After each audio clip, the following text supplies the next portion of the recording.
নমস্কাৰ বন্ধুসকল, মই দেৱজিৎ শৰ্মাই আপোনালোক সকলোকে DS global farms and traders চেনেললৈ স্বাগতম জনাইছোঁ। আজি এটা নতুন আৰু খুব গুৰুত্বপূৰ্ণ বিষয় আলোচনা কৰিব লৈছোঁ যে আমাৰ অসমত ছাগলী পালনৰ ক্ষেত্ৰত মূল সমস্যা হৈছে খাদ্যৰ অভাৱ। খাদ্যৰ অভাৱ বুলি ক'লে আচলতে সঠিক নহয়, কাৰণ আমাৰ অসমখন সেউজীয়া ঘাঁহ বন আৰু গছেৰে আবৃত। তো সেয়ে আমি গছৰ ডালপাত খুৱাইও ছাগলীক সুন্দৰভাৱে পালন কৰিব পাৰোঁ। কিন্তু এই ক্ষেত্ৰত মোৰ ইমান দিনীয়া ফাৰ্মিঙৰ অভিজ্ঞতাৰ পৰা কৈছোঁ যে এই ধৰণে গছৰ ডালপাত কাটি খুৱাবলৈতো ভাল হয়, কিন্তু এইখিনি কৰিবলৈ লেবাৰৰ অভাৱ। তো মই যিখিনি সন্মুখীন হৈছোঁ যে মই লেবাৰ দি গছৰ পাত কাটি খুৱাবলৈ লেবাৰ নোপোৱা হৈছোঁ, আৰু লগতে গছৰ পাতো কমি আহিছে। আৰু তাৰোপৰি বহুতে ঘাঁহৰ খেতি কৰে, ময়ো কৰিছোঁ, ইয়াৰ স্ক্ৰীণত দেখিছে, কিন্তু এইখিনি কাটি খুৱাবৰ কাৰণে মোৰ হাতত লেবাৰ নাই। আৰু লগতে মই এই ধৰণে দানা বনাই ছাগলীক খুৱাওঁ, আপোনালোকেও হয়তো খুৱায়।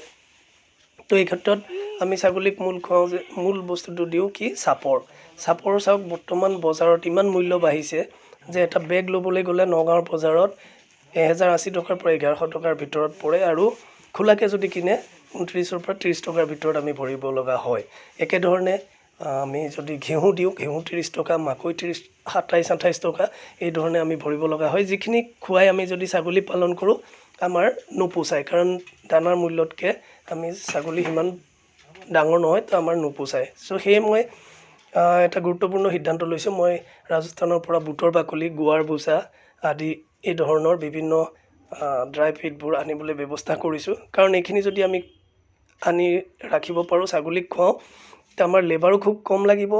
এজন মানুহে মাত্ৰ দিনটোত 2 পৰা 2.5 কেজি দানা ছাগলীক দিলেই তেওঁলোকৰ পেট ভৰিব। আৰু চবতকৈ গুৰুত্বপূৰ্ণ কথা হৈছে ইয়াৰ পৰা ছাগলীৰ খুব ৱেইট গেইন হয়, গ্ৰ'থ খুব ভাল হয়। এইখিনি খালে ছাগলীৰ গ্ৰ'থটো খুব ভাল হয়। তো সেয়ে মই আনিব ব্যৱস্থা কৰিছোঁ। আপোনালোকেও যদি ভাবে যে আপোনালোকে টাউনত ছাগলী পালন কৰিছে, খুৱাবলৈ দানাৰ অভাৱ বা পাতৰ অভাৱ, মোৰ লগত যোগাযোগ কৰিলে এই ধৰণে আনিব পাৰে। স্ক্ৰীণত দেখা এইখিনি মই ৰাজস্থানত মোৰ কাৰণে ৰেডি কৰিছোঁ। আৰু আপোনালোকে যদি মোৰ লগত আগতীয়াকৈ যোগাযোগ কৰে, মোক জনায়, তেতিয়াহ'লে এটা সঠিক পৰিমাণ যদি গম পাওঁ, আমি ৰাজস্থানৰ পৰা আনিলে খুব কম মূল্যত আমি এইখিনি পাম, আৰু ছাগলী পালন কৰাটো আমাৰ কাৰণে অতি সহজ হৈ পৰিব। আজি ভিডিঅ'টো ইমানেই আছিল। ধন্যবাদ।